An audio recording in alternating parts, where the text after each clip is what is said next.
வணக்கம் தோழர்களே. பாலஸ்தீன் மீதான இனப்படுகொலை போர் துவங்கி இன்றோடு 789 நாட்கள் ஆகின்றன. இந்நிலையில் காசா உள்ளே ஆங்காங்கே தாக்குதல் நடத்துவதை இஸ்ரேல் நிறுத்தவில்லை. இன்று டிசம்பர் 6 இன்று மட்டுமே பல முறை போர் விமானங்கள் மூலம் சில குறிப்பிட்ட இடங்கள் மீது இஸ்ரேல் தாக்குதல் நடத்தியுள்ளதாக அங்கிருந்து வரும் தகவல்கள் தெரிவிக்கின்றன. அதேபோல் போதிய உணவுகள் வருவதும் இன்னும் நிறுத்தப்பட்டுள்ளன. மிக முக்கியமாக ஓர் விடயம் 2 நாட்களுக்கு முன்பு கசிய விடப்பட்டுள்ளது. அதற்கு எதிர்ப்பு தெரிவித்து சவுதி அரேபியா உள்ளிட்ட நாடுகளும் அறிக்கையை வெளியிட்டுள்ளன. அது ரஃபா வழியே மக்கள் வெளியேறுவது என்று. அப்படி ஒரு தகவல் வந்ததும் நமக்கு தெரிந்த அங்கே ஏற்கனவே காசா உள்ளே இருக்கும் ஒரு நண்பரிடம் பேசிய போது அவர் சொன்னது, நாங்கள் ஒருமுறை வெளியேறினால் மீண்டும் உள்ளே வருவது கடினம். அங்கே அவர்கள் ஒரு வழி பாதையாக இதை வைத்திருக்கிறார்கள். ஒரு பக்கத்தை மட்டும் அடைத்துவிட்டு மக்களை மட்டும் வெளியேற்றுவதற்கான வேலையில் அவர்கள் இறங்கி இருக்கிறார்கள் என்று தகவலை தெரிவித்திருந்தார். அது 2 நாட்களுக்கு முன்பு நாம் அதை பற்றி டெலிகிராமிலும் எழுதியிருந்தோம். இன்று அதற்கு எதிர்ப்பு தெரிவித்து சவுதி அரேபியா அறிக்கையும் வெளியிட்டுள்ளனர். அதேபோல் வெனிசுவேலா, லெபனான் என பல்வேறு விடயங்களை நாம் பேச வேண்டியிருக்கிறது. ஒவ்வொன்றாக பேசுவோம். நம்மோடு தோழர் செந்தில் அவர்கள் இணைந்திருக்கிறார். வணக்கம் செந்தில் தோழர். வணக்கம் தோழர். தோழர், இந்த காசா உள்ள நடந்துகிட்டே இருக்கிற இந்த தாக்குதல் இது ஒரு பக்கம் நடந்துகிட்டே இருக்கும்போது மறுபக்கம் வந்து ஏற்கனவே இது வந்து அச்சப்பட்ட மாதிரியான ஒரு விஷயம் தான். அதாவது மக்களை இங்கேருந்து வெளியேற்றுறதுக்கு எகிப்து உள்ளுக்குள்ள அனுப்பிடுவாங்க அப்படின்னு ஏற்கனவே அச்சம் தெரிவிக்கப்பட்ட ஒரு விஷயம் தான். இப்போ அதுக்கு தகுந்த மாதிரி ரஃபாவை திறக்கிறோம் அப்படின்னு சொல்லி ப்ரிப்பேர் பண்ணிட்டு இருக்கோம் அப்படின்னு இஸ்ரேல் சொல்லியிருக்கு. இன்னைக்கு வந்து சவுதி உள்ளிட்ட நாடுகள் கூட்டா சேர்ந்து அறிக்கை விட்டுருக்காங்க. இல்ல இது ரொம்ப ஆபத்தான ஒரு விஷயம், நீங்க என்ன நோக்கத்துல பண்றீங்கன்றது தெரியுது அப்படின்னு சொல்லி அவங்க எச்சரிக்கை பண்ணியிருக்காங்க. இவங்க தான் முன்னாடி நின்று எல்லா பேச்சுவார்த்தையும் நடத்தினது இந்த ஃபேஸ் 1 கிளியர் பண்றதுக்கு. கிட்டத்தட்ட எல்லா உடல்களும் கொடுத்துட்டாங்கன்னு நினைக்கிறேன். மேபி இந்த 1, 2 மட்டும் தான் பாக்கி இருக்கும் கடைசியாகவும். சரி, அப்படி பார்த்தா என்ன ஃபேஸ் 2 வந்திருக்கணும். ஆனா இவங்க வந்து இந்த நேரத்துல மக்களை வெளியேற்றுறதுக்கான வேலையில இறங்குறேன் அப்படின்னு சொல்றது. இதுல வந்து அமெரிக்கா இன்னும் எதுவும் உள்ள வந்து பேசுதா ஃபேஸ் 2க்கு இல்லையா? ஃபேஸ் 2க்கு நேத்து ட்ரம்ப் ஒரு ஸ்டேட்மெண்ட் விட்டுருந்தான். அதுல என்ன சொல்றேன்னா, ஃபேஸ் 2 கொண்டு வரணும், அதுக்கான பிரசார போடுறோம் அப்படிங்கிற மாதிரி தான் வந்து அந்த தகவல் வந்திருக்கு.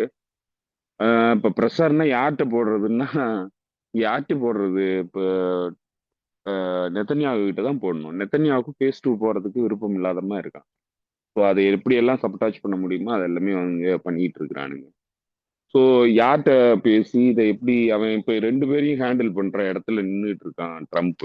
ஏன்னா அரபு அடிமைகள் வந்து தங்கூட பெரிய அளவுக்கு நிதி முதலீடுகள் பண்றானுங்க. அதனால அவனுங்க அதுக்கு சாதகமா இருக்கிற மாதிரியும் காட்டிக்கணும். அதே நேரத்துல இஸ்ரேலையும் எதிர்த்து நிக்க கூடாது.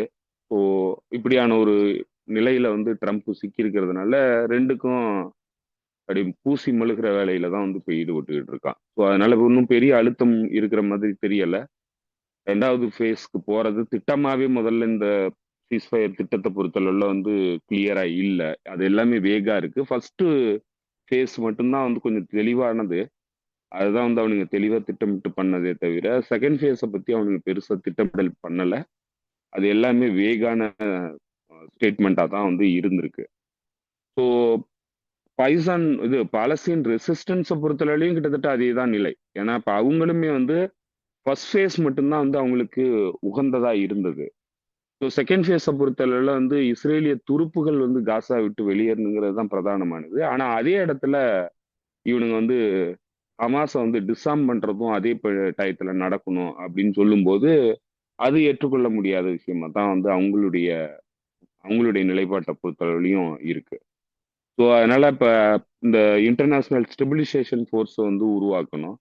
அப்ப இந்த ஸ்டெபிலைசேஷன் ஃபோர்ஸுக்கு ஆரம்பத்துல இந்தோனேஷியா, அசர்பைஜான் போன்ற நாடுகள் வர்றேன்னு சொல்லியிருந்தானுங்க. ஆனா இன்னைக்கு கடைசியா வந்திருக்கிற விஷயங்களை பொறுத்தளவுல யாருமே வந்து பெருசா இதுக்கு ஈடுபாடு காட்டல. இந்த இன்டர்நேஷனல் ஸ்டெபிலைசேஷன் ஃபோர்ஸ் ஃபேஸ் ஒன்னுலயே அவனுங்க தயார் பண்ணி இருந்திருக்கணும். அப்பதான் ஃபேஸ் டூவை வந்து அவனுங்க இம்ப்ளிமெண்ட் பண்ண முடியும். இப்ப அதுக்கான பணிகளே நடக்கல, யாரும் அதுக்கு தயாராகவும் இல்லை. ஏன்னா இது பெரிய சிக்கல். இது என்னன்னா இப்ப இது நம்ம ஏற்கனவே சொன்ன மாதிரி இது இன்டர்நேஷனல் ஸ்டெபிலைசேஷன் ஃபோர்ஸ்லாம் கிடையாது. இந்த ஆக்குபேஷன் ஃபோர்ஸ் இன்டர்நேஷனலைஸ் பண்றதா வந்து திட்டமிட்டிருக்கிறானுங்க. இன்டர்நேஷனல் ஃபோர்ஸ் இவனுங்களுக்கு பதிலா ஆக்குபை பண்றது. ஏன்னா இவனுங்களால போர்ல வெற்றி அடைய முடியல 2 வருஷத்துல. ஸோ அதனால இப்ப அந்த பணியை வந்து இன்டர்நேஷனல் ஃபோர்ஸஸ் கிட்ட கொடுக்கறது தான் இப்ப இவங்களுடைய திட்டமா இருந்தது. அதுக்கு யாரும் தயாரா இருக்கிற மாதிரி தெரியல. அடிமைகளா இருந்தாலும் இல்ல அதை நாங்க பண்ண முடியாதுங்கிற இடத்துல நின்றுகிட்டு இருக்கிறாங்க. ஸோ அதனால இப்ப இன்டர்நேஷனல் ஃபோர்ஸஸ்க்கு வந்து ட்ரூப்ஸ் ரெடியா இல்ல. இன்னும் ஐரோப்பிய ஒன்றிய நாடுகள் வந்து ஒரு திட்டம் போட்டு பண்ணிட்டு இருக்கிறானுங்க. அவனுங்க என்ன பண்றானுங்கன்னா எகிப்து மூலமா எகிப்துல வந்து பாலஸ்தீனியர்களுக்கு போலீஸ் ட்ரைனிங் கொடுத்து அந்த ஃபோர்ஸை உள்ளுக்கு இறக்கறதுக்கான திட்டத்துல வந்து அவனுங்க ஈடுபட்டுக்கிட்டு இருக்காங்க. பட் அதுவும் வந்து ஃப்ரூட்ஃபுல்லா முடியிற மாதிரி தெரியல. ஸோ அதனால ஒட்டுமொத்தமாவே மேற்கத்திய தரப்புங்கிறது இதுல எங்க போறதுன்னு தெரியாம தான் நின்றுகிட்டு இருக்கிறானுங்க. எந்த திட்டமும் தெளிவானது இல்ல. அடுத்து என்ன பண்ண போறோங்கிறதும் தெரியல. அழிச்சிட்டாங்க, அதை பண்ணிட்டாங்க, இதை பண்ணிட்டாங்க, எல்லாம் முடிச்சிட்டாங்க. கடைசியா இதை வந்து எப்படி ஹேண்டில் பண்ணி பொலிட்டிக்கலா செட்டில் பண்றதுங்கிறதுல இன்னும் அவனுங்களுக்கு தெளிவு கிடையாது. அவங்களுக்கு ஒட்டுமொத்தமா ஒரே ஒரு திட்டம் மட்டும்தான் இருக்குது. இந்த பகுதியில் இருக்கக்கூடிய ஆர்ம்டு ரெசிஸ்டன்ஸ் அமைப்புகள் எல்லாத்தையும் அழிக்கணுங்கிறது மட்டுமே வந்து திட்டமா வச்சிருக்கிறானுங்க. அது நடக்க முடியல. அது நடத்த முடியாம ஒரு சூழ்நிலை வந்து இப்போ உருவாயிருக்கு. அது இஸ்ரேல் வந்து 2 ஆண்டுகள் ட்ரை பண்ணி முடியல. இதுக்கு மேல ட்ரை பண்றதுக்கான வாய்ப்பு இல்லை. ஏன்னா வெறும் இஸ்ரேல் மட்டும் அதை நடத்தல, அமெரிக்கன் ஃபோர்ஸஸுமே உள்ளுக்கு நின்று சண்டை நடத்தினதா தான் எல்லாருமே இன்னைக்கு சொல்றாங்க. American forces, German forces, Britain forces, Canadian forces, இப்படி எல்லாருமே உள்ளுக்கு வந்து இன்னும் உலகத்தில் இருந்த பல மெர்சனரி குரூப் எல்லாரையும் கொண்டு வந்து தான் சண்டையை நடத்தி இருக்கிறாங்க. அப்படியுமே வந்து காசால இருக்கிற ரெசிஸ்டன்ஸ் அமைப்பை வந்து அவங்களால வீழ்த்த முடியல. ஸோ என்ன பண்ண முடியும்? அடுத்து என்ன ஆப்ஷன் இருக்கு? எதுவுமே கிடையாது. அப்ப அதுதான் இப்போ இப்போ வந்து தடுமாறிட்டு நிக்கிறானுங்க. ஏன்னா அதை பத்தி என்ன திட்டமிடல் கிடையாது. ஒரு விஷயத்த பண்றதுக்கு முன்னாடி அடுத்து என்ன பண்ணணும், அதை எப்படி பொலிட்டிக்கலா நம்ம வந்து அச்சீவ் பண்ணுங்கிற அந்த அப்ஜெக்டிவ்னஸ் கிடையாது. எதுவுமே கிடையாது. கொலை பண்றதை மட்டுமே திட்டமா வச்சிருக்கிறானுங்க. கொலை பண்றதை மட்டுமே வந்து வெற்றியா கருதுறானுங்க. அது கடைசியா வந்து ஒரு போரை வந்து முடிவுக்கு கொண்டு வரும்போது அது போர்ல கிடைக்கிற ஆஹ், சாதகங்களை வந்து தனக்கு அரசியலுக்கு அரசியல் அப்ஜெக்டிவ் அச்சீவ் பண்றதுக்கு பயன்படுத்தணும். அதுக்காக தான் போர்கள் வந்து நடத்தப்படுது. ஆனா இங்க ஒரு திட்டமும் கிடையாது. இங்க போர் நடத்துறது மட்டுமே திட்டமா இருக்குது. அதை தவிர இவனுங்கள்ட்ட வேற எதுவுமே இல்லைங்கிறது இதுல தெளிவா உணர முடியுது. ஸோ அதனால இப்ப இது எந்த இடத்துக்கு போக போகுது, என்ன பண்ண போகுது எதுவுமே தெரியாது. அவனுங்களுக்குமே தெரியல. அவனுங்களுக்கும் எந்த திட்டமும் இல்லை. அதனால அடுத்து என்ன போகுது, எப்படி வரப்போகுது அப்படிங்கறதெல்லாம் யாருக்குமே தெரியல. இதுல வந்து இப்போ இவங்க ரஃபாவை திறக்கிறோம், மக்களை வெளியேற்றுறோம் அப்படின்றதுக்கு இந்த நாடுகள் வெறும் அறிக்கையோட நிக்குது.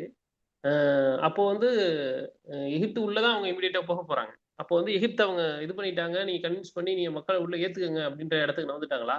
அப்படி வந்தா இது மிகப்பெரிய இதெல்லாம் மாறும், அவத்தால போகும். அதெல்லாம் அதெல்லாம் எதுவுமே நடக்காது தோழர். எகிப்து வந்து ஏத்துக்கிற அளவுக்கு எகிப்துல இருக்கிற தலைவர் ஒன்றும் முட்டாள் கிடையாது. ஏன்னா ஏத்துக்கிட்டான்னா மிகப்பெரிய சிக்கல் அவனுக்கு. அவன் உள்நாட்டு பிரச்சனையை வந்து அவனால சரி பண்ண முடியாது. ரெண்டாவது இந்த மக்களை வந்து எப்படி வெளியேத்துறது முதல்ல. ஏன்னா இப்ப இந்த மக்கள் வந்து ஹமாஸினுடைய கட்டுப்பாட்டுல இருக்கக்கூடிய பகுதிகளில் தான் இந்த மக்கள் இருக்கிறாங்க. இவனுங்களுடைய எல்லா லைன்ல இருக்கிறது பூரா வந்து கொலாபரேட்டர்ஸ், தீவிரவாதிகளும் கொலாபரேட்டர்ஸும் திருட்டு பயலுங்களும் தான் இவனுங்களுடைய எல்லை பகுதியில இருக்கிறானுங்க. இவனுங்க கட்டுப்பாட்டுல மக்கள் பூரா வந்து ஹமாஸ் கட்டுப்பாட்டுல தான் இருக்கிறாங்க. ஸோ ஹமாஸ் கட்டுப்பாட்டுல இருக்கக்கூடிய மக்களை வந்து எப்படி கொண்டு வந்து ரஃபா கிராசிங் மூலமா வெளியேற்றுறது, அதெல்லாம் நடைமுறைக்கு சாத்தியம் இல்லாதது. இப்ப இவனுங்க சொல்றது எல்லாமே வந்து நீங்க அகைன் அண்ட் அகைன் நம்ம பேசுறது எல்லாமே இவனுங்க நடத்துறது பூராவுமே சைக்கலாஜிக்கல் வார்ஃபேர் மட்டும்தான். அதை தாண்டி இவனுங்களால எதையும் பண்ண முடியல. இவனுங்க கொலை பண்ண முடியும், மக்களை வந்து கொத்து குண்டுகளை போட்டு கொலை பண்ண முடியும். எங்க அசாசினேஷன்ஸ் வாய்ப்புகள் இருக்கோ அங்கெல்லாம் அசாசினேஷன் பண்ண முடியும். அதை தவிர்த்து இவனுங்களுக்கு பொலிட்டிக்கலா அப்ஜெக்டிவ் வந்து நிறைவேற்றுறதுக்கான எந்த இதுவுமே கிடையாது. ஏன்னா இவனுங்களுக்கு போர்ல வெற்றி அடையக்கூடிய திராணி கிடையாது. போர்ல இவனுங்களால வெற்றி அடைய முடியல. போர்ல வெற்றி அடைஞ்சிருந்தா மட்டும்தான் வந்து நீங்க அதை பொலிட்டிக்கலா வந்து அக்குமுலேட் பண்ண முடியும் நீங்க பெற்ற வெற்றியை. இங்க வெற்றியை அக்குமுலேட் பண்ண முடியாததுக்கு காரணம் என்னன்னா போர்ல வந்து நீ தோல்வி அடைஞ்சிட்ட. இப்ப நீங்க யார்கிட்ட போய் பேசுறது? இப்போ எதிர்த்தரப்பு கம்ப்ளீட்டா தோற்கடிக்கப்பட்டிருந்ததுன்னா நீ யார்ட்டையும் பேச வேண்டிய அவசியம் இல்ல. நீ நினைக்கிறதெல்லாம் சாதிக்க முடியும். எதிர்த்தரப்பு தோல்வி அடையலையே. அவங்க இன்னும் இருந்துகிட்டு தானே இருக்கிறாங்க. இன்னும் சொல்லப் போனா காசா வந்து ரீஆர்ம் பண்ணிட்டு இருக்கிறாங்க. திரும்ப வந்து ரெக்ரூட்மெண்ட்ஸ் எல்லாம் பண்ணிட்டு தான் இருக்கிறாங்க உள்ளுக்கு. இன்னும் சொல்லப் போனா முன்னாடி இருந்ததை விட ஆதரவு வந்து மக்கள் மத்தியில ஹமாஸுக்கு அதிகமாயிட்டு இருக்கு. சோ அதனால நீங்க எப்படி வந்து அந்த அமைப்பு கிட்ட இருந்து நீங்க அந்த மக்களை வந்து பிரிச்சு கொண்டு வந்து வெளியேற்ற போறீங்க? ஏற்கனவே ஒரு முறை நடந்த அந்த ஸ்கேம் மாதிரி காசால இருக்கிற மக்களை வந்து காசு வாங்கிக்கிட்டு கொண்டு போய் நாங்க வந்து வெளியேற்றுறோம்னு சொல்லி அதுக்கு ஒரு இன்ஃப்ளூயன்சர் ஒருத்தன் தான் அவன் வந்து இவங்களுக்கு மக்களுக்கு வந்து ப்ரொமோஷன் பண்ணி அவங்க எல்லாம் கொண்டு போய் $2000 ஒரு பெர்சனுக்கு வந்து கொடுத்துருக்குறானுங்க. கொடுத்து கடைசியா வந்து அதை கொண்டு போய் அவங்களெல்லாம் கொண்டு போய் டாக்குமெண்ட் எல்லாம் வாங்கி இஸ்ரேல்ட்ட ஒப்படைச்சிட்டு அவங்கள கொண்டு போய் சவுத் ஆப்பிரிக்கால விட்டுட்டானுங்க, ஜோனஸ்பர்க்ல. கடைசியா போய் பார்த்தா அவங்கள்ட்ட எந்த டாக்குமெண்ட்டும் கிடையாது, எதுவும் கிடையாது, அங்க அனுமதியும் கிடையாது. கொண்டு போய் கென்யான்ல இருந்து கொண்டு போய் சவுத் ஆப்பிரிக்கால இறக்கி விட்டானுங்க. ஒரு 100 சொச்சம் பேரை என்னமோ இறக்கி இருக்கிறானுங்க. அவ்வளவு பேரை தான் கொண்டு போக முடிஞ்சிருக்கு. இவனுங்களுடைய ட்ராப்ல வந்து விழக்கூடியவர்கள் அவ்வளவு பேரா தான் இருந்திருக்கிறாங்க. எல்லாரையும் எப்படி கொண்டு போவீங்க? இதுக்கான வாய்ப்பு கிடையாது. பிராக்டிக்கலா இதுக்கான பாசிபிலிட்டியே கிடையாது. ஒண்ணே ஒண்ணு மட்டும்தான் இவனுங்களுக்கு பாசிபிலிட்டி. ஒட்டுமொத்தமா காசால இருக்கிற மக்களை குண்டு போட்டு அழிக்கிறது மட்டும்தான் இவனுங்களுக்கு இருக்கிற பாசிபிலிட்டி. அதை தவிர்த்து அந்த மக்கள் இங்கிருந்து வெளியே போறது இல்ல, வெளியேற போறது இல்ல. நீங்க சொன்ன மாதிரி அங்க மக்கள் வந்து வெளியேறினாங்கன்னா திரும்ப வர்றதுக்கான அனுமதி அங்க கிடையாது. ஸோ அப்படி இருக்கிறப்போ எங்க போவாங்க? எதுக்கு அவங்க வெளியில போவாங்க? போனாங்கன்னா அவங்களுடைய எதிர்காலம் என்ன ஆகுறது? அவங்களுடைய சந்ததிகளோட எதிர்காலம் என்ன ஆகுறது?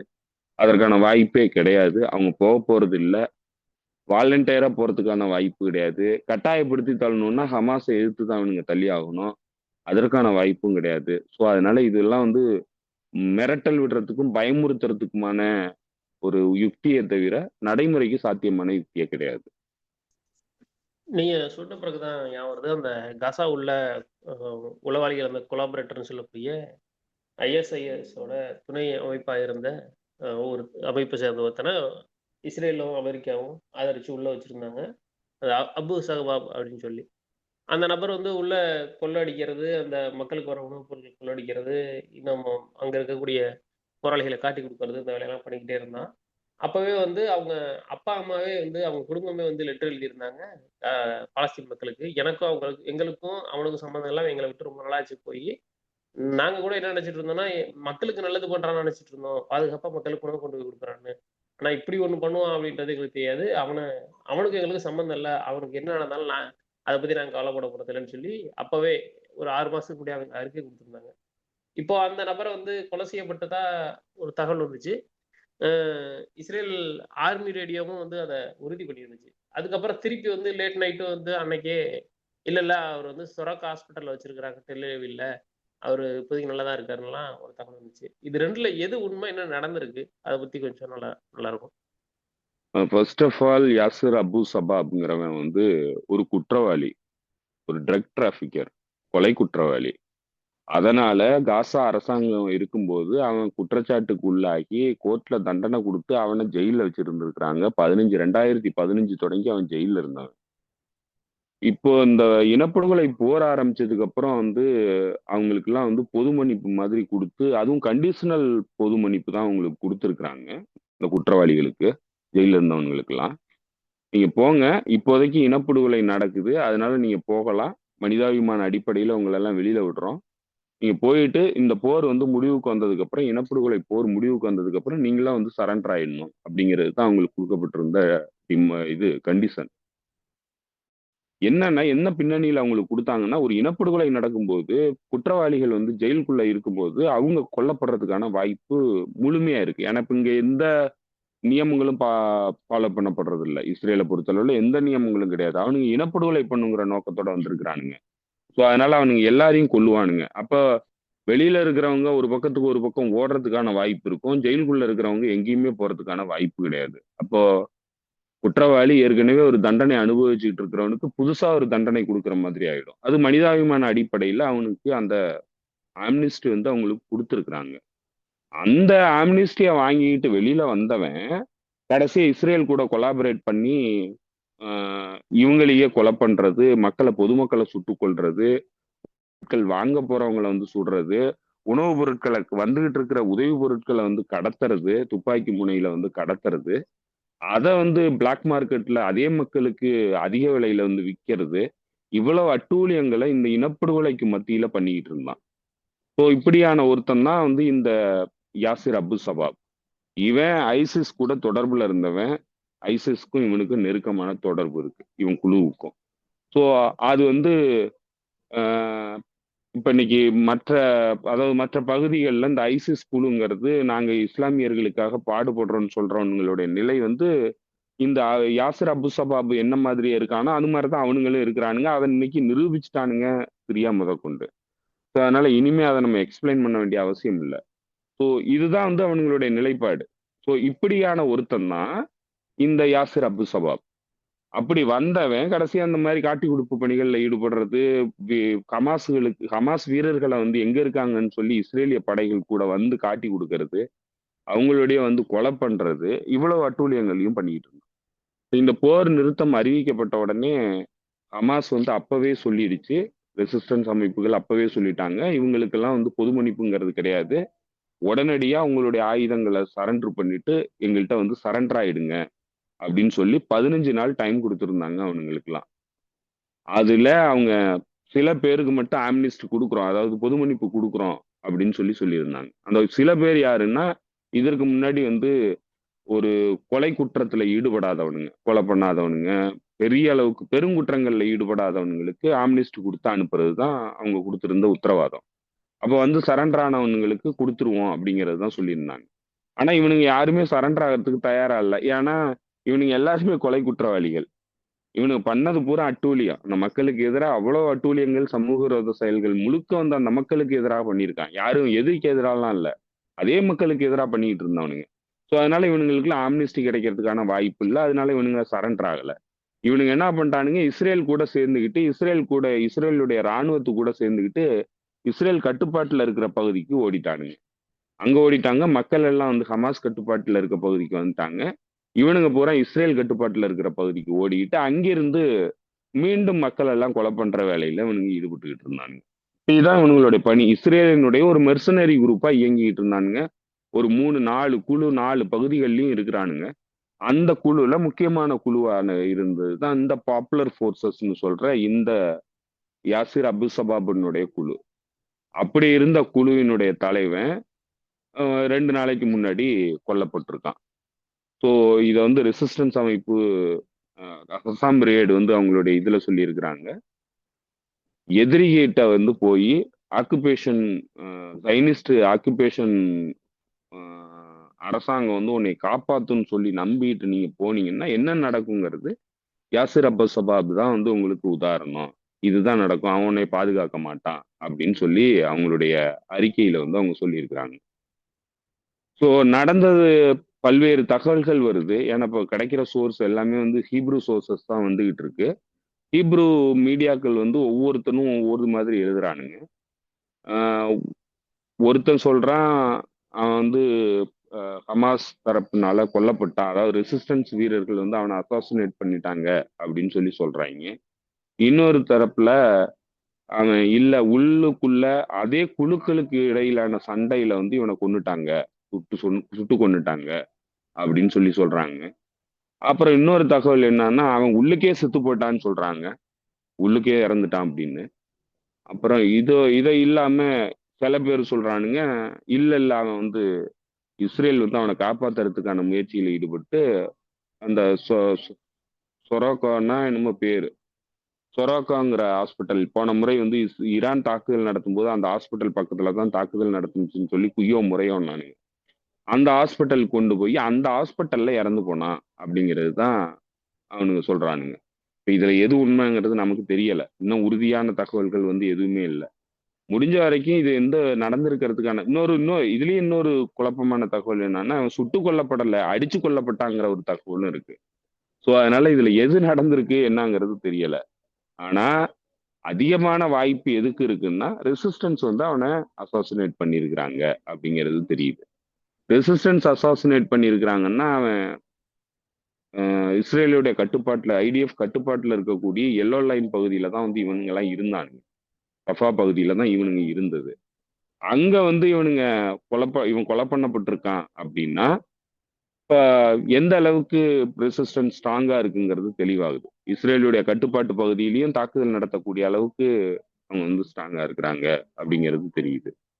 ஸோ இது வந்து நம்ம வெறுமனே பெருமைப்படுத்தணுங்கிறதுக்காக சொல்லல. இதே 2 நாட்களுக்கு முன்பு இஸ்ரேலிய துருப்புகள் 6 பேரை வந்து ஆம்புஷ் பண்ணியிருக்கிறாங்க. இந்த டனல்குள்ள சிக்கி இருக்கக்கூடிய வீரர்கள் ஒரு பில்டிங்ல இருந்து அவங்க வெளியில வந்திருக்கிறாங்க. அந்த டனலோடைய எக்ஸிட் பகுதியில அங்க வெளியில வந்து அந்த டயத்துல வந்து இந்த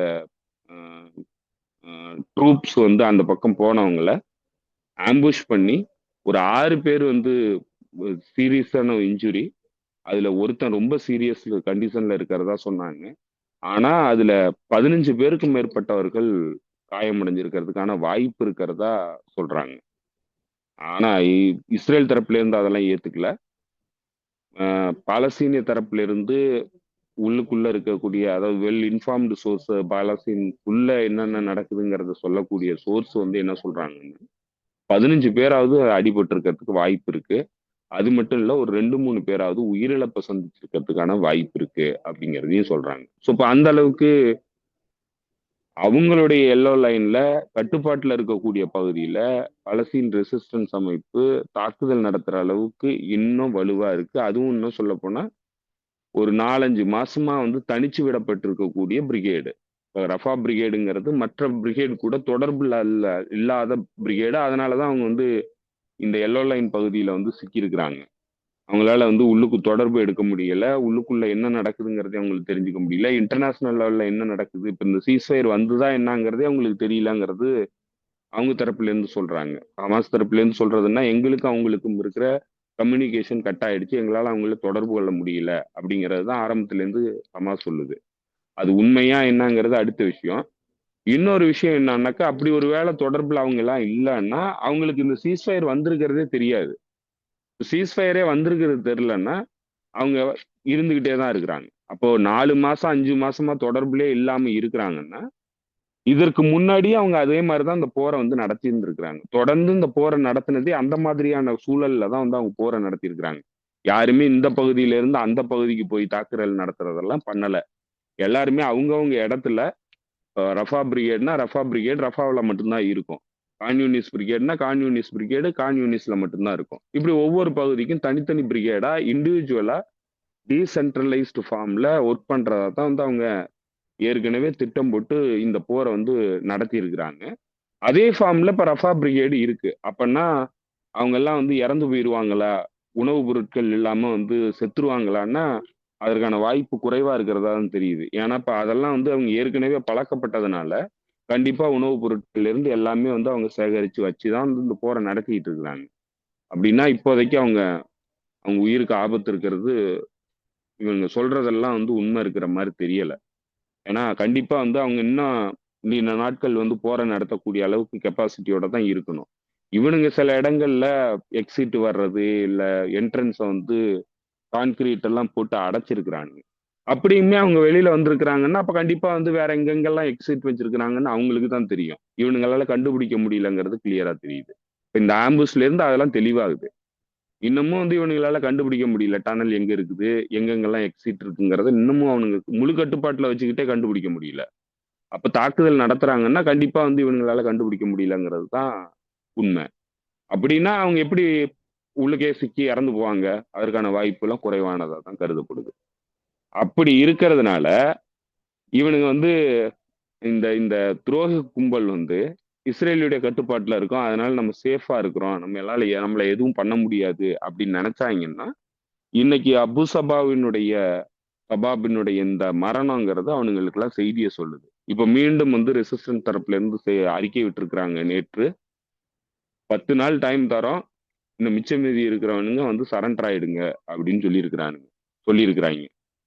இப்ப இதுல சரண்டர் ஆனாங்கன்னா தப்பிச்சுக்கலாம், இல்லைன்னா வேலை முடிஞ்சுது அப்படிங்கறதுதான் சொல்றாங்க. இப்ப இதுல இந்த காசாக்குள்ள இப்ப நம்ம ஊர்ல எப்படி ஜாதி ஜாதி இருக்குதோ அதே மாதிரி காசா அந்த அரபு பகுதிகளில் கிளான்ஸ் ட்ரைப்ஸ் இவங்க எல்லாம் இருக்கிறாங்க. அந்த கிளான்ஸ் ட்ரைப்ஸுனுடைய கம்யூனிட்டி லீடர்ஷிப் எல்லாம் சேர்ந்து ஒரு அறிக்கை விட்டுருக்குறாங்க நேத்து இவனுடைய மரணத்துக்கு அப்புறம். அதுல அவங்க சொல்லியிருக்கிறது என்னன்னா, இவன் ஒரு துரோகி. இந்த துரோகி எந்த கிளானை சேர்ந்தவனா இருந்தாலும் அதை பத்தி அக்கறை இல்லை. அந்த கிளானும் வந்து எங்க கூட தான் இருக்கிறாங்க. அவங்க வந்து இவனை வந்து நல்லவனா பார்க்கல. அவனுடைய ஆட்களா அவங்களுடைய ஆளா வந்து இவனை பார்க்கல. இவன் ஒரு துரோகி, பாலஸ்தீனியர்களுக்கு துரோகம் பண்ணியிருக்கிறான், இவன் கொல்லப்பட்டது சரிதான் அப்படின்னு சொல்லி அவங்க எல்லாரும் வந்து சந்தோஷம் தெரிவிச்சிருக்கிறாங்க. இவனை மாதிரி ஆட்கள் வந்து எந்த கிளானா இருந்தாலும் அவனை வந்து கொல்லணும் அப்படிங்கிறதையும் அவங்க சொல்லியிருக்கிறாங்க. அவனுடைய நிலை வந்து இப்படித்தான் போகணும் அப்படிங்கிறத சொல்லியிருக்கிறாங்க. இதெல்லாம் வரவேற்று பேசியிருக்கிறாங்க.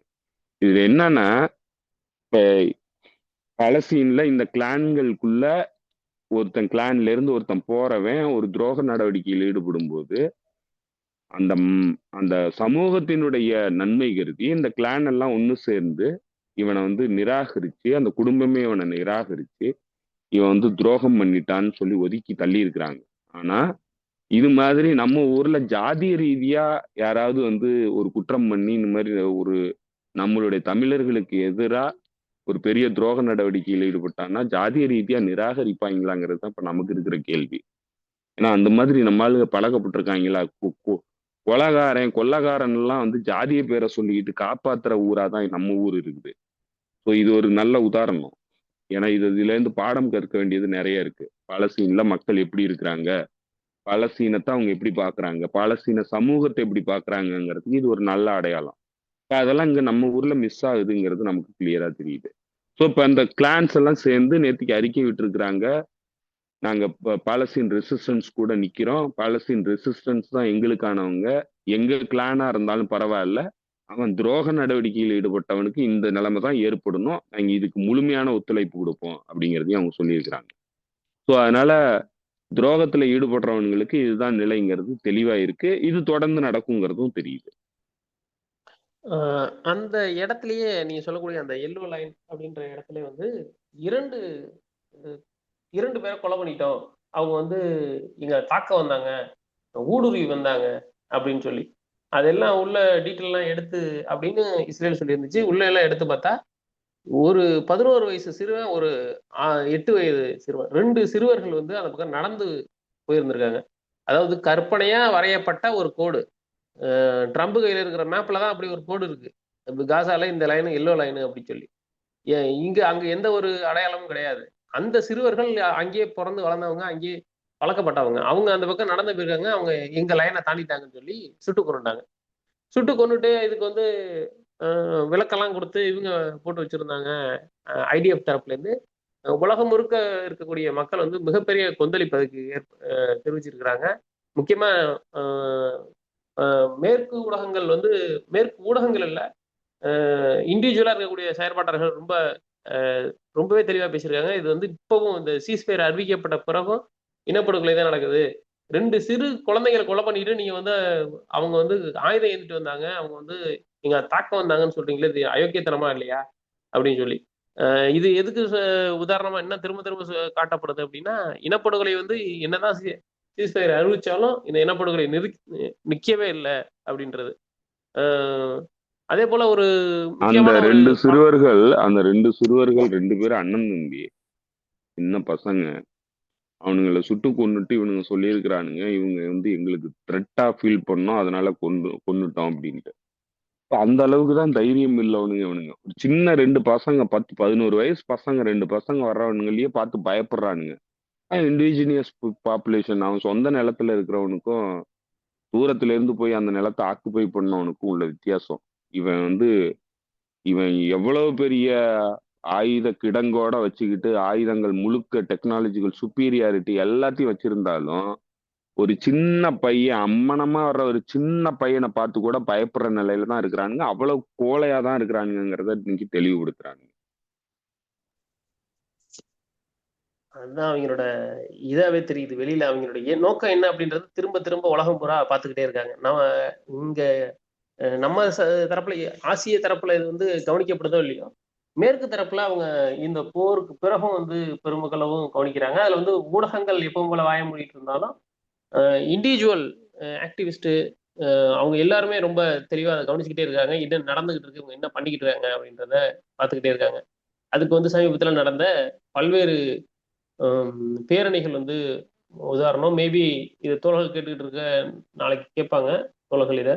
7ஆம் தேதி அந்த ஞாயிற்றுக்கிழமையில மேபி திரும்ப வந்து ஒரு மிகப்பெரிய இதுக்கு பேரணிக்கு தான் அழைப்பு விடுத்திருக்கு ஹமாஸ். உலகம் முழுக்க இருக்க மக்கள் திரும்ப ரோட்டுக்கு வாங்க அப்படின்னு சொல்லி.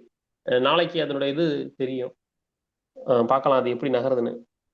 அதே போல லெபனான் தரப்புல ஒரு முக்கியமான நகர்வு. லெபனான் தரப்புல வந்து ராணுவ தரப்பு இல்லாம சிவிலியன் தரப்புல இருந்து ஒருத்தர் பேச்சுவார்த்தைக்கு நான் அனுப்புறோம், அதாவது வந்து இஸ்ரேல் கூட பேசுறதுக்கு அப்படின்னு சொல்லி அவங்க தயார் பண்ணியிருந்தாங்க.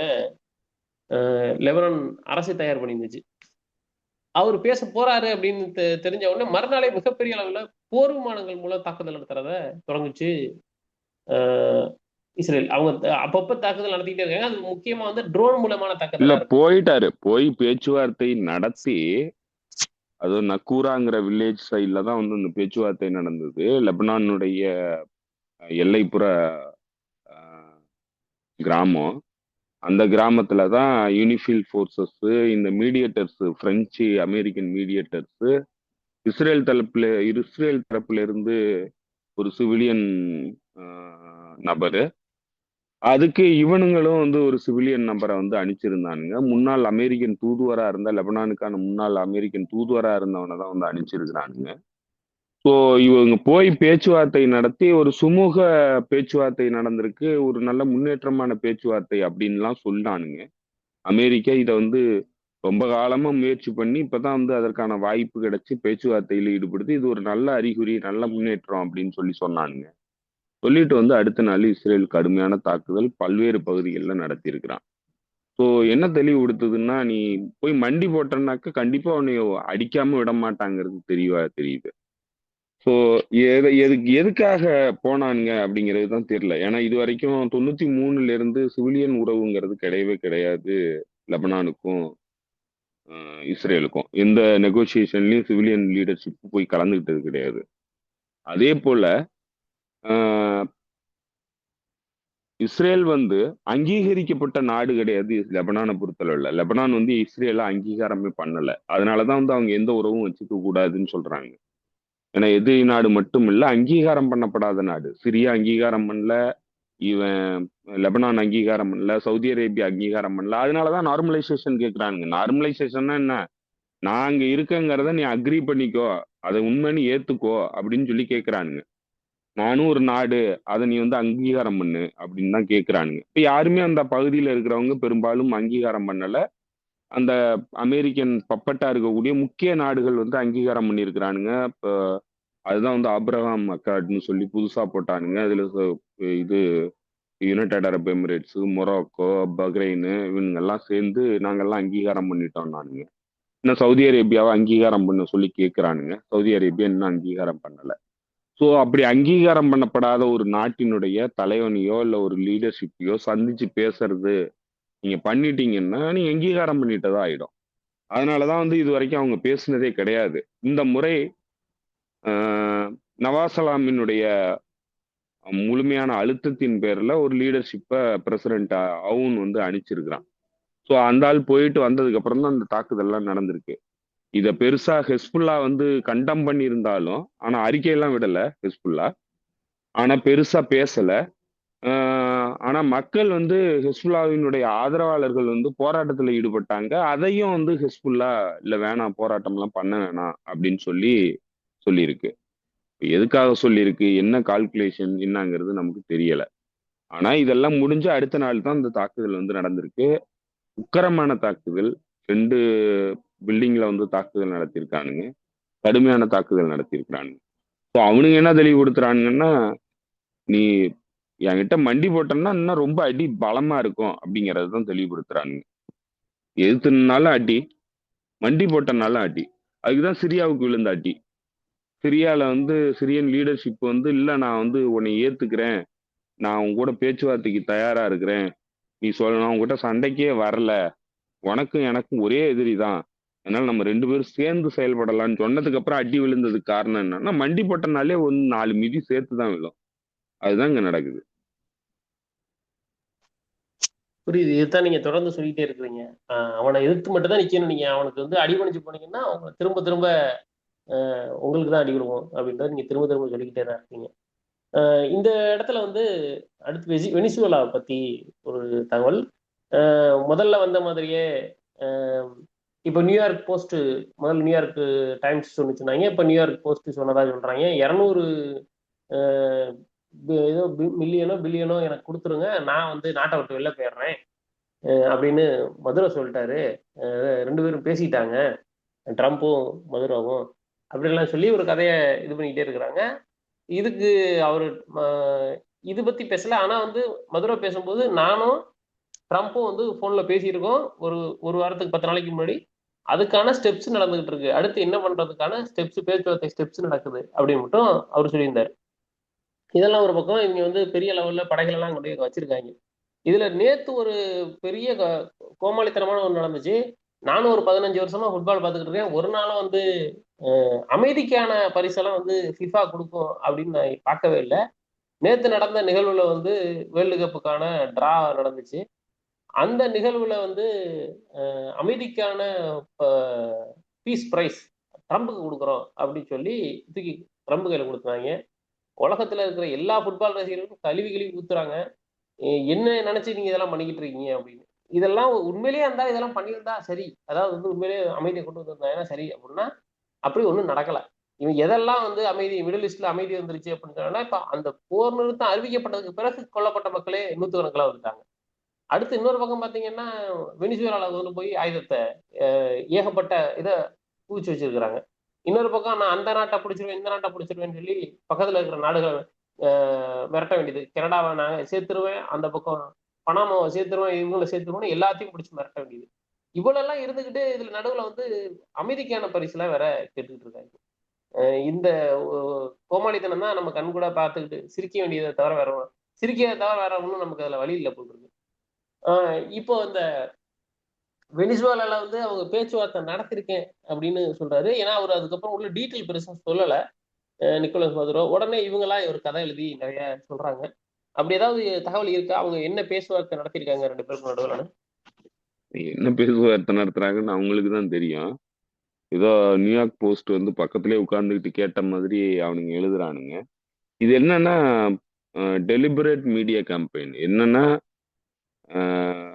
வெனிசுலாவினுடைய லீடர் வந்து தன்னுடைய சுய லாபத்துக்காக மட்டும்தான் இருக்கிறாருன்னு சொல்லி இவனுங்க ப்ரொபகேண்டா பண்றானுங்க. ஸோ அதனால மக்களுக்கு எல்லாம் வந்து அவரு முக்கியத்துவம் கொடுக்கல, மக்களுக்காக எல்லாம் வந்து அவரு பதவியில இல்லை, நாட்டை காப்பாத்துறேன்னு சொல்றதெல்லாம் போய் தனக்கு காசு கிடைச்சதுன்னா பயந்துட்டு ஓடிடுவாரு அப்படிங்கிறது தான் இப்ப இவனுங்க இதுல இருந்து சொல்ல வர்றது. ஆனா அது எதுவுமே உண்மை கிடையாதுங்கிறது அவர் தெளிவுபடுத்திக்கிட்டே வர்றாரு. அவர் வந்து இவனுங்க எவ்வளவோ மிரட்டல் விட்டதுக்கு அப்புறமும் பல்வேறு பொது நிகழ்ச்சிகள்ல கலந்துக்கிட்டு டான்ஸ் ஆடிக்கிட்டு இருக்கிறாரு. இப்ப இவனுங்களை இரிட்டேட் பண்ணுங்கிறதுக்காகவே டான்ஸ் ஆடிக்கிட்டு இருக்கிறாரு. அது போல இப்போ வந்து ஒரு ஒரு டிவி ப்ரோக்ராமே வந்து அவரு ஹோஸ்டா நடத்திட்டு இருக்கிறாரு. ஸோ இதெல்லாம் எது தெளிவுபடுத்துதுன்னா, நீங்க சொல்ற எதுவுமே உண்மை கிடையாது. நான் வந்து உங்களுக்கு அஞ்சுறவன் கிடையாது. உயிர் போனாலும் பரவாயில்ல. நான் இங்க தான் இருப்பேன். இந்த நாட்டை பாதுகாக்கிறது தான் என்னுடைய பணி அப்படிங்கிறது தான் அவரு தெளிவுபடுத்துறாரு. இததான் சமீபத்துல நடந்த ரேலியில அந்த நாட்டு மக்கள்கிட்டயும் அவர் பேசியிருக்கிறாரு. எத்தனை எது நடந்ததுனாலும் பரவாயில்ல. இந்த நாட்டுக்காக நம்ம கடைசி வரைக்கும் நிற்போம். சவிஸ்மோ ரெவல்யூஷன் வந்து பொலிவேரியன் ரெவல்யூஷனை பாதுகாக்கிறதே நம்மளுடைய முதல் பணி. அதற்காக எவ்வளவு விலை கொடுத்தாலும் நம்ம கொடுப்போம் அப்படிங்கிறது தான் அவர் சொல்லியிருக்கிறாரு. பேச்சுவார்த்தை நடந்ததுங்கிறது உண்மை, அதையும் சொல்லியிருக்கிறாரு. அதுல இன்னொரு விஷயத்தையும் சொல்லியிருக்கிறாரு. பேச்சுவார்த்தையின் மூலமான தீர்வை தான் நான் விரும்புறேன், அதுதான் தேவையானது அப்படிங்கிறதையும் சொல்லியிருக்கிறார். ஆரம்பத்துல இருந்து அவர் வந்து பேச்சுவார்த்தைக்கு நான் வரமாட்டேன்லாம் சொல்லல.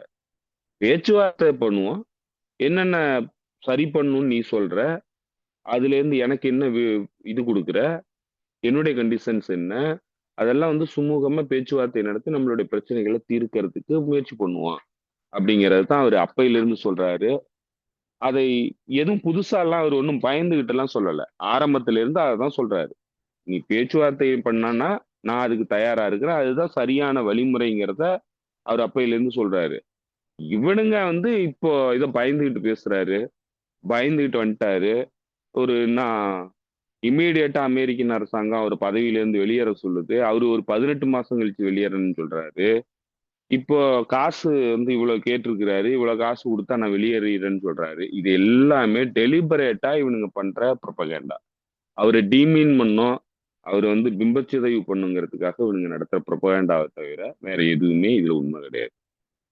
அது அதுதான் ப்ரொபகண்டா தான் அப்படின்றது நல்லாவே தெரியுது.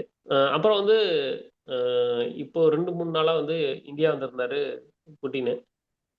நிறைய விஷயங்கள் கையெழுத்தானதா சொல்றாங்க. அது பற்றி ஏதாவது தகவல் இருக்கா? தெரியல, ஏதோ ஆயில் வந்து தொடர்ந்து நம்ம வாங்குவோம்னு சொல்லி பிரைம் மினிஸ்டர் சொன்னதா புட்டின் சொல்லி இருக்கிறாரு. ஸோ இந்தியாவுக்கும் ரஷ்யாவுக்குமான உறவு வந்து சுமூகமா இருக்குங்கிறத அவங்க பல்வேறு வகைகள்ல தெளிவுபடுத்தி சொல்றாங்க, சிம்பாலிக்கா சொல்லியிருக்கிறாங்க. அது எந்த மாதிரி இருக்கும் என்னங்கிறது தெரியல. நிறைய மிலிட்டரி உடன்பாடுகள் ஏற்படுத்தி இருக்கிறதா சொல்றாங்க, மிலிட்டரி எக்யூப்மெண்ட்ஸ் வாங்குறதுக்கான உடன்பாடு கையெழுத்திட்டு இருக்கிறதா சொல்றாங்க. ஸோ அதெல்லாம் வந்து இன்னும் என்னென்ன வந்திருக்கு என்னங்கிறது தெரியல. இது ஒரு முக்கியமான வருகை. ரஷ்யா பிரசிடென்ட் இப்போ வந்து வர்றது வந்து ரொம்ப முக்கியமானது. இந்தியாவுக்கு ரெண்டு முக்கிய கோரிக்கைகள் இருந்ததா சில அனலிஸ்ட் சொல்றாங்க. ஒன்று வந்து பாகிஸ்தான் கூட ஒரு வேளை மீண்டும் சண்டை வர்றதுக்கான எல்லா வாய்ப்புகளும் இருக்கு, அமெரிக்கா பாகிஸ்தானை தூண்டிட்டு இருக்கு, அதனால சண்டை வந்துச்சுன்னா ரஷ்யா உதவி இருக்குமா அப்படிங்கிறத கேட்டதா சொல்றாங்க, கேட்பாங்க அப்படின்னு சொல்றாங்க. அதே போல சைனா கூட வந்து ஏதாவது பிரச்சனை வந்ததுன்னா ரஷ்யா தன்னோட நிக்குமா அப்படிங்கிறதையும் அவங்க உறுதிப்படுத்த வேண்டிய இடத்துல அதையும் வந்து முக்கிய கோரிக்கையா வச்சிருக்கிறதுக்கான வாய்ப்பு இருக்கிறதா சொல்றாங்க. ஸோ அதுக்கெல்லாம் ரஷ்யா வந்து என்ன மாதிரி ரியாக்ட் பண்ணும், என்ன பதில் சொன்னுச்சு அப்படிங்கிறதுலாம் தெரியல. ஆனா அமெரிக்கா கூட நடக்கிற இந்த பொருளாதார போருங்கிறது ஏற்கனவே சாங்ஷன் வார் வந்து நடந்துட்டு இருந்தது. அதுதான் இப்போ பேச்சுவார்த்தையின் மூலமா சுமூகமா கொண்டு வந்திருக்கிறாங்க. மீண்டும் வந்து அமெரிக்கா எப்போ வேணாலும் ட்ரம்ப் மனம் மாறுறதுக்கான வாய்ப்பு இருக்கு. திரும்ப மாத்திட்டு இந்தியா வந்து ஆயில் பர்ச்சேஸே பண்ணக்கூடாதுன்னு சொல்றதுக்கான வாய்ப்பு இருக்கு. ஆனா அதெல்லாம் பண்ண முடியாதுங்கிறத இன்னைக்கு தெளிவுபடுத்துறாங்க. அது அது அந்த வார்த்தையில வந்து ஸ்டிக் பண்ணி இருப்பாங்களா இந்தியா அப்படின்னு தெரியல.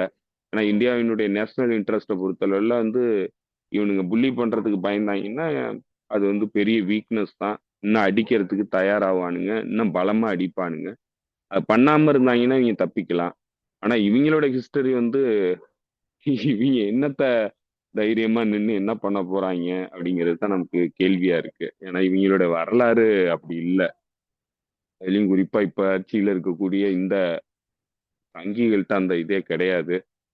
இவனுங்க வந்து இம்பீரியலிசத்துக்கு எதிராலாம் ஒரு காலமும் நின்னதில்லை. இம்பீரியல் பவர் கூட சேர்ந்து நின்றுகிட்டு தான் வேலை பார்த்தவனுங்க.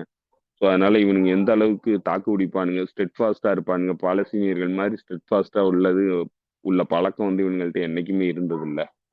ஸோ அதெல்லாம் வச்சு இவனுங்களை எடை போடணும். அதனால அதெல்லாம் பார்க்கும்போது நமக்கே வந்து ஒரு சந்தேகத்திற்குரியதா தான் இருக்கு. இவனுங்க நிப்பானுங்களா, நிக்க மாட்டானுங்களா, திடீர்னு பல்ட்டி அடிச்சாலும் அடிச்சிருவானுங்க. ஆனா ரஷ்யா வந்து தன்னுடைய முழுமையான உதவியை வந்து வழங்குவேங்கிறத அவர் தெளிவுபடுத்திட்டு போறாரு. அதெல்லாம் எதிர்த்துக்கிட்டு இவனுங்க கரெக்டா செயல்பட்டானுங்கன்னா இந்திய வெளியுறவுத்துறை ஓரளவு சரியா செயல்படுதுன்னு நம்ம நம்பலாம். ஆனா பண்ணுவானுங்களாங்கிறது பெரிய கேள்விதான். வேற இந்த பேச்சுவார்த்தை வந்து 28 பாயிண்ட் உள்ள பேச்சுவார்த்தை வந்து நடந்தது. பீஸ் ப்ரப்போசல் ரஷ்யாவுக்கும் யுக்ரைனுக்கும். அது ஒண்ணுக்கும் ஆகாதுன்னு சொல்லி நம்ம அப்பவே சொல்லியிருந்தோம். ஏன்னா இன்டென்ஷன் வந்து அது கிடையாது. போரை வந்து சும்மா வந்து ஸ்டாப் பண்ணிட்டு மீண்டும் ஆரம்பிக்கிறது தான் நோக்கமா இருக்கு அப்படின்ட்டு. அந்த பீஸ் பிளான் ஒன்றும் ஒர்க் அவுட் ஆகிற மாதிரி தெரியல.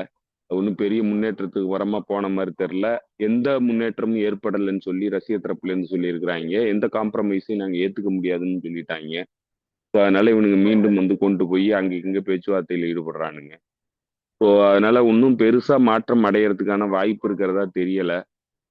ஆஹ் ஒருவேளை ரஷ்யா வந்து இதுக்கு மீண்டும் வந்து பலியானாங்கன்னா அது பெரிய சிக்கல்ங்கிறத நம்ம மீண்டும் மீண்டும் தெளிவுபடுத்தி சொல்றோம். ஏன்னா இது வந்து கம்ப்ளீட்டா ட்ராப் தான். இது போய் சிக்குனாங்கன்னா மீண்டும் வந்து மிகப்பெரிய போரை வந்து எதிர்கொள்ள வேண்டியிருக்கும் ரஷ்யா அப்படிங்கிறது தான் நம்மளுடைய கணிப்பு. அதை தான் நம்ம திரும்ப திரும்ப சொல்லிட்டு இருக்கோம். ஆனா இப்போ போற மாதிரியும் தெரியல. ரஷ்யா வந்து அதெல்லாம் உணர்ந்து செயல்படுற மாதிரி தான் தெரியுது. அது தொடர்ந்து வந்து என்னென்ன இது டிப்ளமேட்டிக்கான மெனுவர்ஸ் எல்லாம் வந்து பண்ணுவானுங்க, என்ன மாதிரியான டிசீட்மெண்ட் பாலிசி எல்லாம் கொண்டு வர போறானுங்கிறத பொறுத்து தான் ரஷ்யா பலியாகுமா என்னங்கிறது நம்ம பார்க்க முடியும். இப்போதைக்கு இந்த சீஸ்ஃபயர் டீலுங்கிறது, இந்த பீஸ் பிளானுங்கிறது ஒர்க் அவுட் ஆகிற மாதிரியான சூழல்ல இல்லைங்கிறது தான் இன்றைய நிலவரம். ஓகே ஓகே தோழர். நீங்க சொன்னதுதான். ஏன்னா ஒரு பக்கம் இதெல்லாம் பேச்சுவார்த்தை நடத்திக்கிட்டே, இன்னொரு பக்கம் என்னன்னு பார்த்தா ஐரோப்பிய நாடுகள்ல இருந்து பெருமளவு புது புது ஏவுகணைகள், லான்ச்சர் இது எல்லாத்தையும் கொடுத்துக்கிட்டே இருக்காங்க. நேத்து கூட வந்து இறங்கி இருக்கு அதெல்லாம். பிரான்ஸ்ல இருந்து சில எக்யூப்மெண்ட்லாம் நேற்று வந்து உக்ரைன் உள்ள இறங்கியிருக்கு. அதே போல நேட்டோட்ட வந்து வர்ற, அதாவது வந்து 2026 இல்லாம 27 ஜனவரி 1ஆம் தேதியில இருந்து நேட்டோவை முழுமையா வந்து யூரோப்பியன் யூனியன் வந்து கண்ட்ரோல் எடுத்துக்கணும். அது கண்ட்ரோல் எடுத்துக்கணும் மீன்ஸ் செலவு பண்றதா இருக்கட்டும், அதுக்கு வந்து டிப்ளமேட்டிக் ரீதியாக கவர் கொடுக்கறதா இருக்கட்டும், வேற என்ன ஆக்சஸ், லோக்கல் ஆக்சஸ் எல்லாமே வந்து இனிமே ஐரோப்பிய யூனியன் பாத்துக்கோங்க, ஐரோப்பிய ஒன்றியம் பாத்துக்கோங்க அப்படின்னு சொல்லி பென்டகன் சொல்லிட்டதா சொல்றாங்க. அதுக்கான ப்ரிப்பரேஷன்ல பண்ணிக்கங்க இந்த நெக்ஸ்ட் 12 மாசத்துல அப்படின்னு அவங்களுக்கு சொல்லியிருக்காங்க. அதே போல நேட்டோவுடைய சீஃப் பேசும்போது என்ன சொல்றாருன்னா, இனிமே ஒவ்வொரு நாடும் வந்து குறைஞ்சது $1 பில்லியன் மேல வந்து உக்ரைனுக்கு கொடுக்கறதுக்கான வேலையில பாருங்க, அவ்வளவு அமௌண்ட் தேவைப்படுது உக்ரைனுக்கு அப்படின்னு. அப்போ இவங்களுக்கு வந்து நீங்க சொன்ன மாதிரி இன்டென்ஷன் அப்படின்றது வந்து இந்த போர் நிறுத்துறதுக்காக மாதிரியா தெரியல. இந்த போர் அப்படி தொடர்ந்து நடக்கட்டும், வேணுங்கிற பணத்தை நம்ம கொடுப்போம் அப்படின்ற ஒரு மூட்டுல தான் இது இந்த இவங்க அவனுங்கள்ட்ட எல்லாம் நடக்கும். ஒன்றும் இல்லைங்க. இப்ப ஐரோப்பிய ஒன்றியத்துக்கிட்ட நேட்டோ நாடுகள் ஐரோப்பா கண்டத்துல வந்து பெருசா கொடுத்து இது பண்றதுக்கெல்லாம் இல்லை. மக்களுக்கு போற உதவி பொருட்கள், மக்களுக்கு கொடுக்குற சோசியல் பெனிஃபிட்ஸ் எல்லாத்தையும் கட் பண்ணிட்டு அந்த காசை பூரா வந்து யுக்ரைனுக்கு அனுப்புறானுங்க, இந்த போருக்காக ரஷ்யா வீழ்த்தணுங்கிற ஒரே நோக்கத்தோட. இது அமெரிக்கா இல்லைன்னா நேட்டோவே கிடையாது. அமெரிக்காவினுடைய அங்கமா இருக்கிறது தான் நேட்டோ. நேட்டோ வந்து அமெரிக்கா தான். ஸோ அதனால அமெரிக்கா வந்து இல்ல, நேட்டோ வந்து ஃபுல்லா ஐரோப்பிய ஒன்றிய கட்டுப்படுத்தணும்னா அதற்கான வாய்ப்பே கிடையாது. அப்படின்னா நேட்டோவே இல்லைங்கிறது தான் அர்த்தம். அப்ப என்ன திட்டம்னா டிசீட்மெண்ட் தான். இப்ப நான் வந்து இதுல இருந்து வெளிப்படையா வெளியேறேன்னு சொல்லிக்கிறேன், நீங்க வந்து இதை ஹேண்டில் பண்ணிக்கிங்க. அப்ப நேரடியா எனக்கு அதுல பங்கீடு இருக்கிற மாதிரி நான் காட்டிக்க வேண்டியதுல வெளிப்படையா, இப்ப நான் எல்லா பண்றது எல்லாத்தையும் பண்றேன், ஆனா நீங்க நடத்துங்க அப்படிங்கிறது தான் இப்ப அவனுங்க சொல்றானுங்க. இப்போ இதே நம்ம சொன்னது கரெக்டா உண்மைங்கிறது இப்போ நம்ம ஒரு சம்பவத்துல இருந்து நம்ம உறுதியா சொல்லலாம். இது கம்ப்ளீட் டிசீட்மெண்ட் பாலிசி இவனுங்க சொல்றது எல்லாமே அப்படிங்கிறது. இந்த பேச்சுவார்த்தை, அதாவது விட்காஃபும் ஜெராட் குஸ்னரும் பிரசிடென்ட் புட்டினை வந்து சந்திச்சு பேசிக்கிட்டு இருந்த அதே நாள், 5 மணி நேரம் பேச்சுவார்த்தை நடந்துகிட்டு இருந்த அதே நாள், ரஷ்யாவினுடைய 2 ஷேடோ ஃபிளீட்னு சொல்லப்படுற 2 டேங்கர் மீது தாக்குதல் நடத்தப்பட்டிருக்கு. அதுல ஒரு டேங்கர் வந்து செனகல் பகுதியில வந்து தாக்குதல் நடத்தியிருக்கிறாங்க. இன்னொரு இது வந்து துருக்கி கடற்பகுதியில தாக்குதல் நடத்தியிருக்கிறாங்க. 2 டேங்கர் கப்பலும் மூழ்கடிக்கப்பட்டிருக்கு. இங்க இங்க பேச்சுவார்த்தையில ஈடுபட்டுக்கிட்டு அமைதியை உருவாக்குறங்கிற பேர்ல ஒரு பீஸ் ப்ரொபோசலை கொடுத்துக்கிட்டு இருக்கிற இதே டயத்துல தாக்குதல் நடத்தி அவங்களுடைய ஸ்டாட் ஆஃப் ஃபிளீட்டை காலி பண்றாங்க, அவங்களுடைய கப்பலை. இப்ப இதுக்கு அர்த்தம் என்ன? இவனுங்களுக்கு அந்த நோக்கமே கிடையாது. இவனுங்க ஏமாத்துறதுக்கு தான் இந்த பீஸ் பிளான் இது எல்லாத்தையும் கொடுக்குறானுங்க.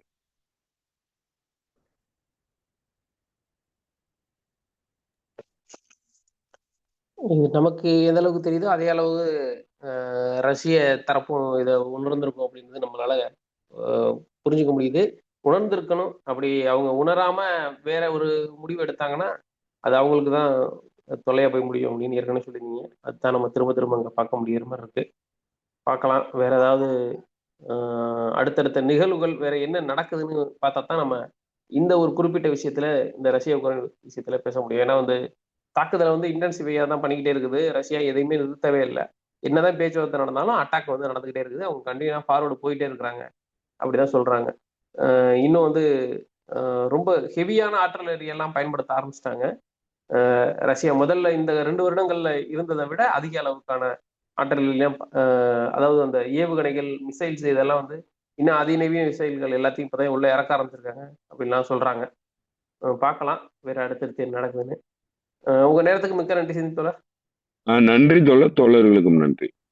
மீண்டும் சந்திப்போம் தோழர்களே. நன்றி, வணக்கம்.